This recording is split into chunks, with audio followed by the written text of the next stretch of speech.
আমরা প্রত্যাশা করব এই ইউনো কাপ প্রথম দিন এটাকে এই আজকের ইউনো মহোদয়ের যে স্বপ্ন সেই স্বপ্নটাকে আমরা এগিয়ে যে পরিসর সেটি বৃদ্ধি পাবে এর মধ্য দিয়ে তারা জেলা এবং বিভাগীয় পর্যায়ে স্বপ্ন আমরা দেখছি সেই আশাবাদ রাখছি সেই আশাবাদ নিয়েই আজকের এই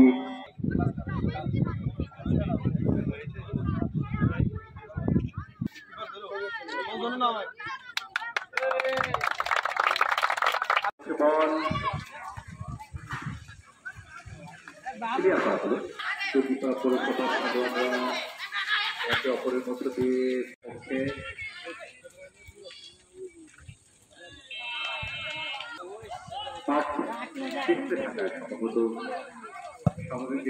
একদিনেই এই খেলাটার আয়োজন করেছি আমাদের 5টা ইউনিয়ন এবং একটা পৌরসভা, 2টা গ্রুপে বিভক্ত হয়ে এই খেলাটা খেলবে।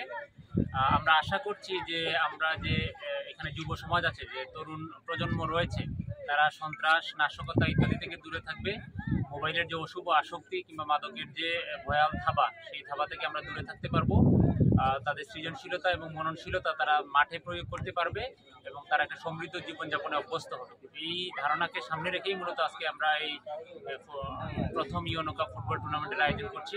আশা করছি সামনের বছর এটা আরও জাঁকজমকপূর্ণভাবে উদযাপিত হবে এবং পালন করা হবে। আমরা যে উভয় টিম আছে, উভয় টিমের খেলোয়াড়দের মধ্যে পেশাদার সুলভ যে আচরণ বা খেলোয়াড় সুলভ যে আচরণ, সেটাই প্রত্যাশা করছি। আর এই টুর্নামেন্টের উত্তরোত্তর সমৃদ্ধি এবং সফলতা কামনা করছি।